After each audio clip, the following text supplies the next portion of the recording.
Hello, and welcome to a new Sleepscape episode. From time to time, it's common for us to revisit certain memories from our past that make us feel calm and happy. People call these time journeys nostalgia, and tonight, I'd like to take you on one of these journeys and share with you a heartwarming memory that fills me with happiness.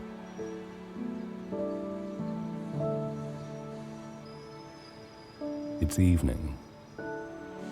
The descending sun glows with tones of rich ember as the day slowly gives way to the night. By now, you may wonder what we're doing in front of an old building far away from downtown. Well, I used to live here when I first moved to New York after college. Those were the most joyous and carefree days of my life.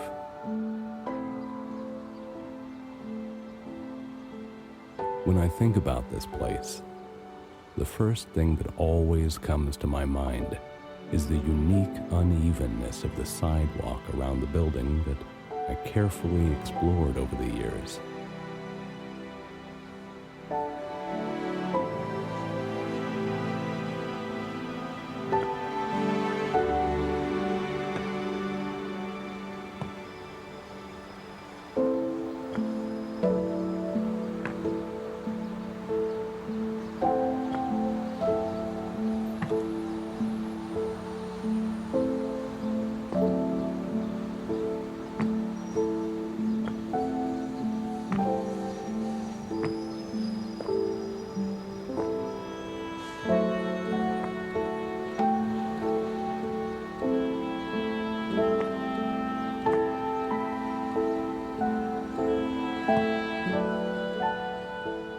You see these slabs in various tones of sand, rose, and gray? 4 slabs exactly between the mailbox and the Johnny pump. Let's color them.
Wonderful. Don't you think that its supposed defect that eloquently complements the cracked asphalt of the roadway?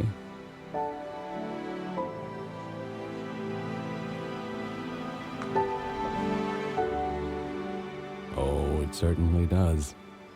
And the bent sewer grate bars make the picture complete.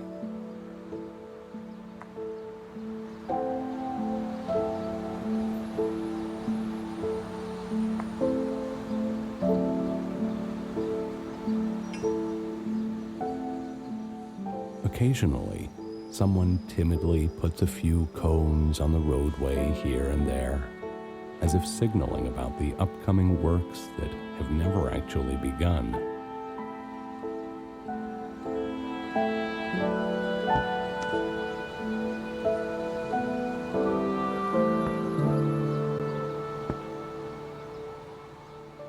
There was a lovely lamppost with a few road signs standing on the corner of the street.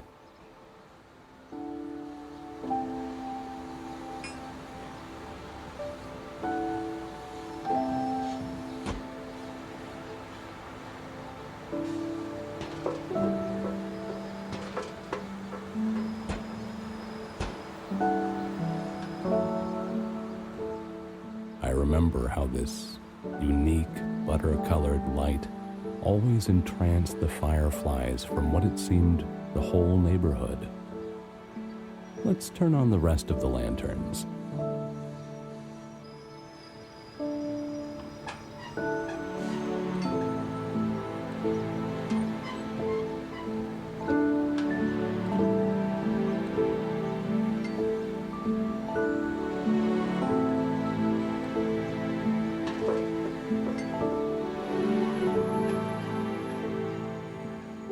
Back then, I was a young, aspiring architect, and this building grabbed my attention immediately.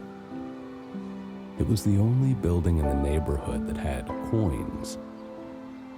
I bet you don't even know what a coin is. Tap on the blocks of masonry built into the corners of the face wall.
Here we go. These things are called coins. Hey, you can work as an architect now.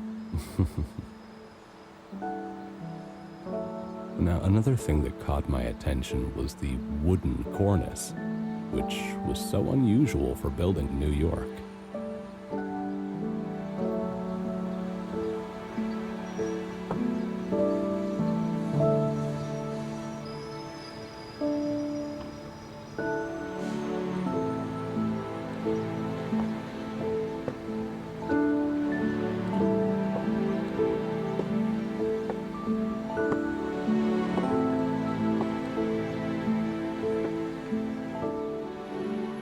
It was constructed this way to match the facade of the ground floor. Would you reveal its colors, please?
Thank you.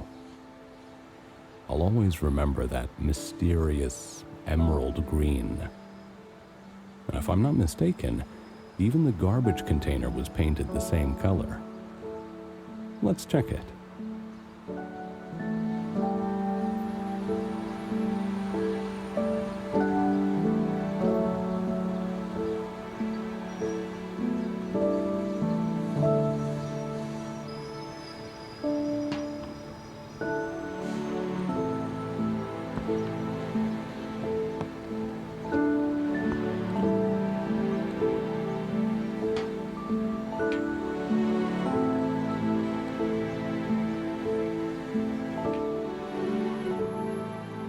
Oh, yes it is.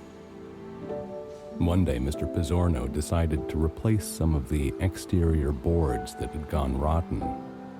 He bought a few wooden planks and 2 boxes of nails, and I volunteered to help him.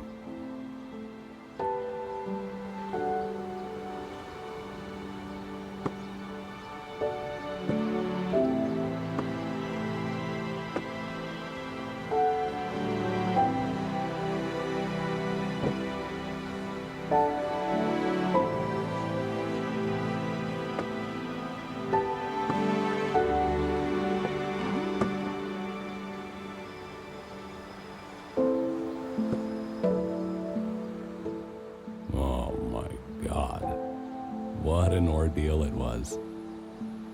And neither of us had done any carpentry in our entire lives. We spent the whole day measuring off, cutting, splitting, fitting, over and over again. We cried, we laughed, we prayed, we swore. At the end of the day, we were so exhausted that we left the rest of the planks and the empty boxes outside. They reminded us of our unsuccessful venture for the whole week until we threw them away.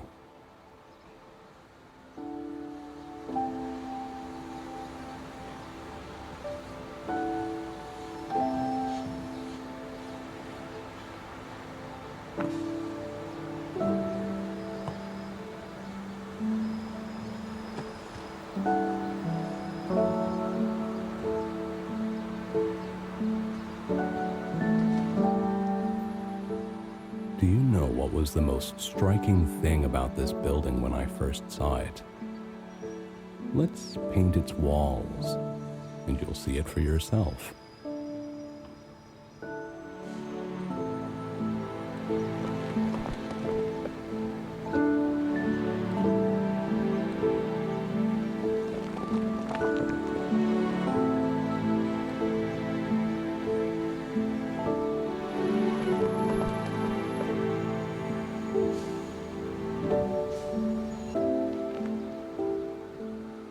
Yes. It's this hypnotizing combination of emerald green and deep red that made the building stand out among others. This and the graffiti of a corgi dog, of course. Sadly, the paint has chipped away in some places. Can you spot all of them?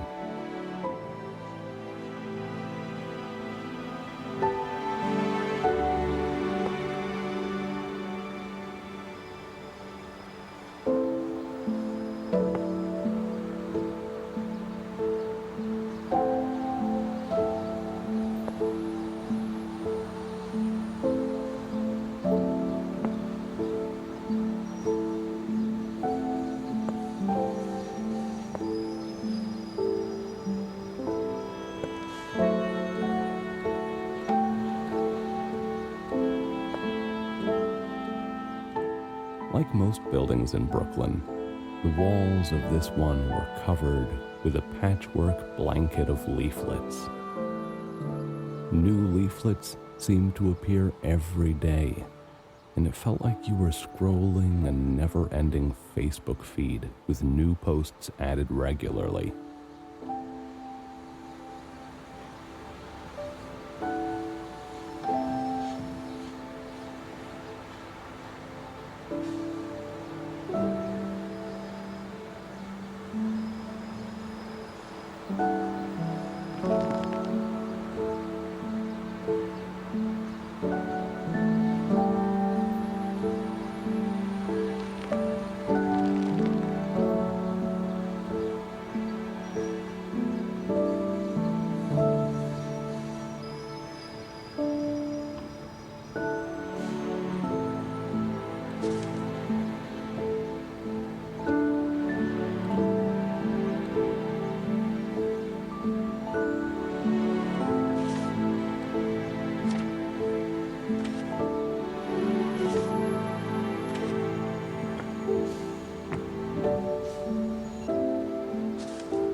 Another thing that gave away the age of the building was an old wooden billboard with an ad literally painted on it.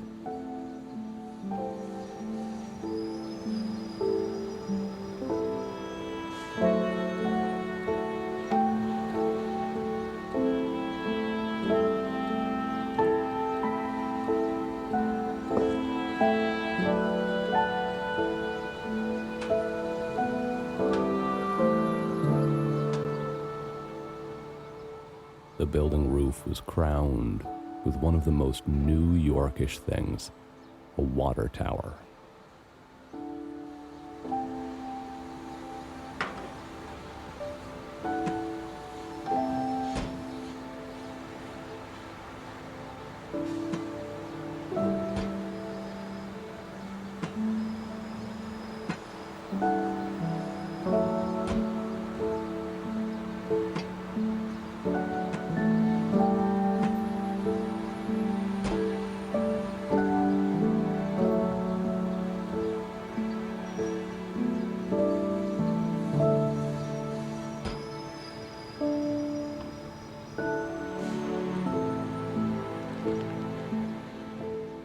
My apartment was on the top floor.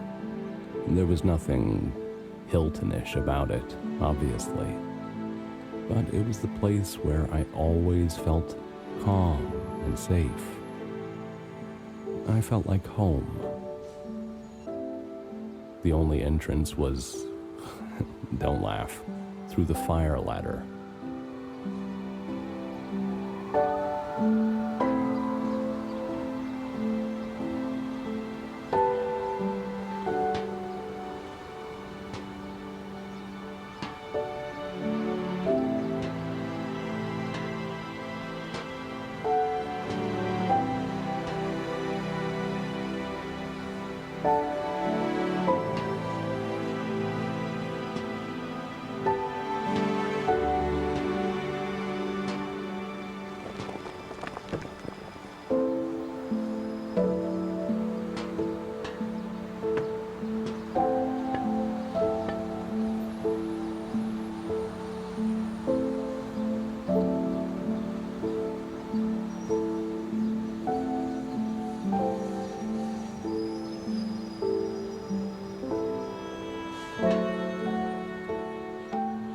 However, the ladder wasn't the only tricky thing on my way home, especially in the evening.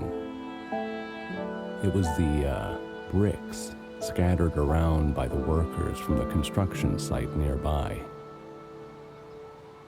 Every night, they seemed to be changing their position, and it was a challenge to get up to my apartment and not trip over them.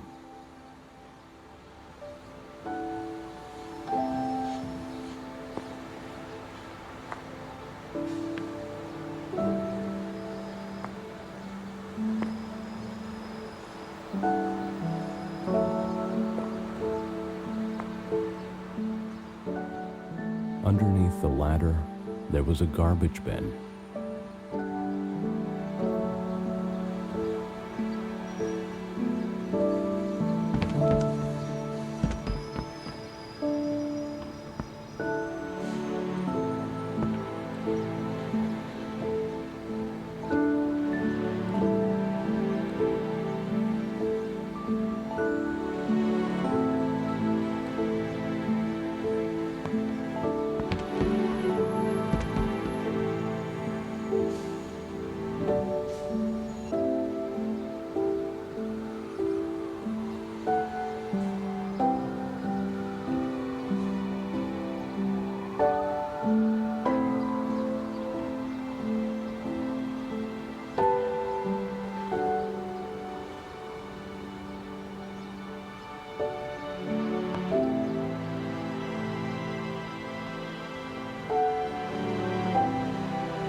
Sometimes I opened it on the way home at the end of the day and threw the trash from above when I was too tired, when I couldn't lift a finger. Challenging, yet extremely convenient. Does any Hilton suite have this? The apartment wasn't big, yet the 4 windows always filled with enough light to make it cozy, spacious, and comfortable.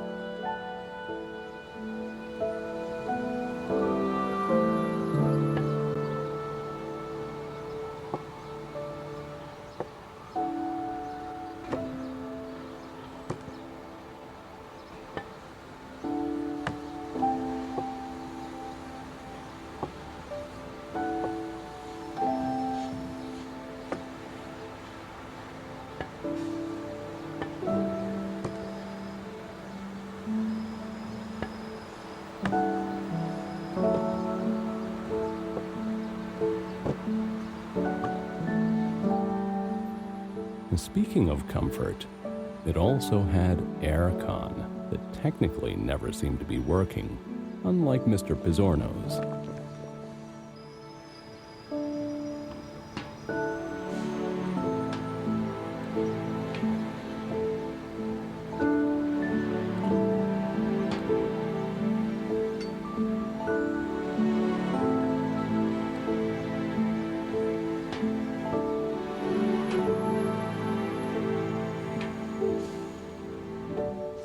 Oh, Mr. Pizzorno.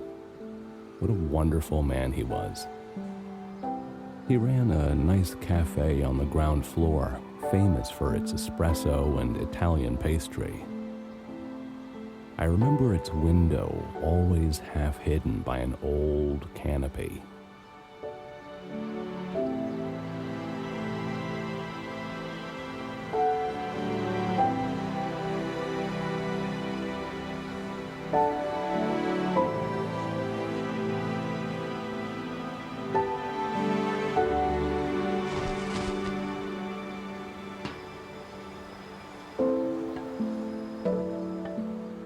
Almost festive, I'd say, in shades of blue and white, a little faded, but shining against the dulling exterior of its surroundings. There was also a small bench underneath it. I used to enjoy my coffee sitting there and reading a newspaper on Sunday mornings.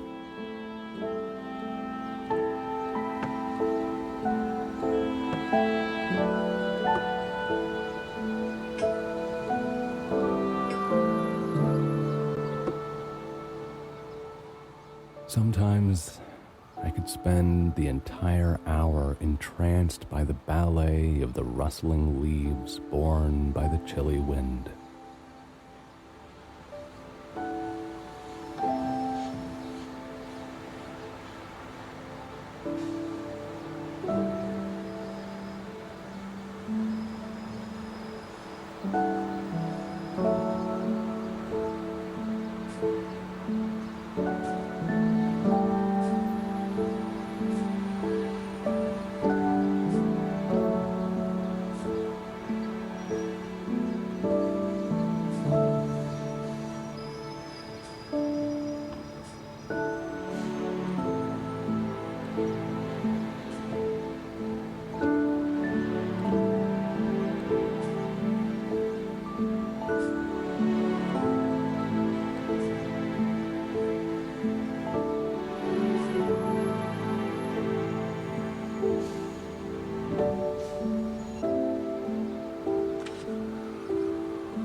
The entrance door was slightly sunk into the wall, and I remember how people always looked for shelter there when caught off guard by the sudden rain.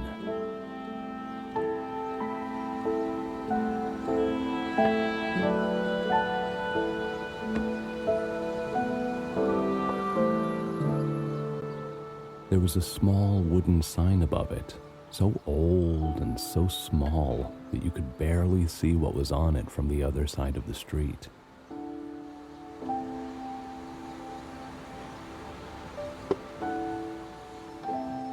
That is why each morning, Mr. Pizzorno put a simple chalkboard sign outside with a single word written on it.